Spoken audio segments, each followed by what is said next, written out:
want to talk about bandwidth constraint, because with meditation, part of being mindful, we want to clear our minds and sort of reset and get rid of the noise that's in our mind and the information overload that we have from everything, our cell phones, everywhere. We're bombarded with information, and simplicity is key because our mind is a serial processor. It's not a parallel like a computer.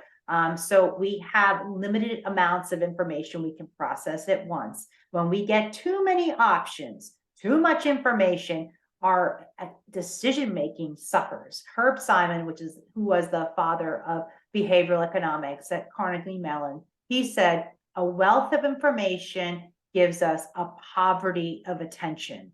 And I love that quote because it's so true. We think that, we have all these options nowadays, and it's great. Yeah, it is. But we need to minimize the noise. And how do you apply that simplicity? I think it's fantastic that you meditate. How do you apply simplicity to your trading and to life? Well, I think you're bringing up bandwidth is super important. And this is one of the things that as I've gotten older, I've become more aware of.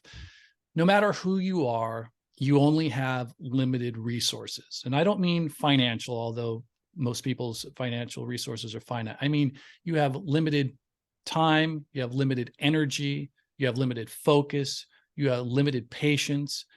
And the more external things that are drawing those resources from you, the less you're able to marshal them and focus them on something that's important.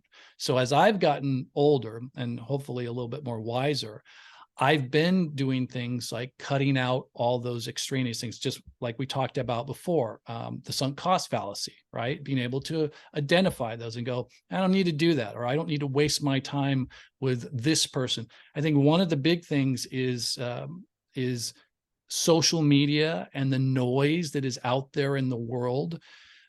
If you only were to view the world through social media, you would think it is a horrible place. But if you actually get out and you go in your community and you talk to people, you realize, oh, it's pretty okay. But that mindset, it's this, I don't want to get off on too much of a tangent here, but this is one of the things that I think is really affecting younger kids. And we've seen this in studies, especially with teenage girls. Think about this. You're growing up with all the normal issues that a teenage boy or girl has, right? Does this person like me? What am I going to do with my career? Am I getting along with my parents? And then behind that are all these existential threats, right? Whether it's climate change, whether it's war in Ukraine, whether it's, balloons flying into all these things, because they're being thrown at you nonstop by the media. And so you're having micro and macro stress. You have these kids that are growing up in this environment that they don't have perspective. They don't understand that, the world's always been a crazy place and it always will be. And so the problem is they're seeing it through this very narrow lens, this very narrow filter, which is basically this, right? And it's giving them a distorted perspective on life. And I think it's very destructive. So bringing it back to us, it's the same thing, like trying to cut out all that noise. This is one of the reasons I'm a big proponent of technical analysis, because technical analysis is very objective, right? Is the price above the 200-day moving average or is it below the 200-day moving average?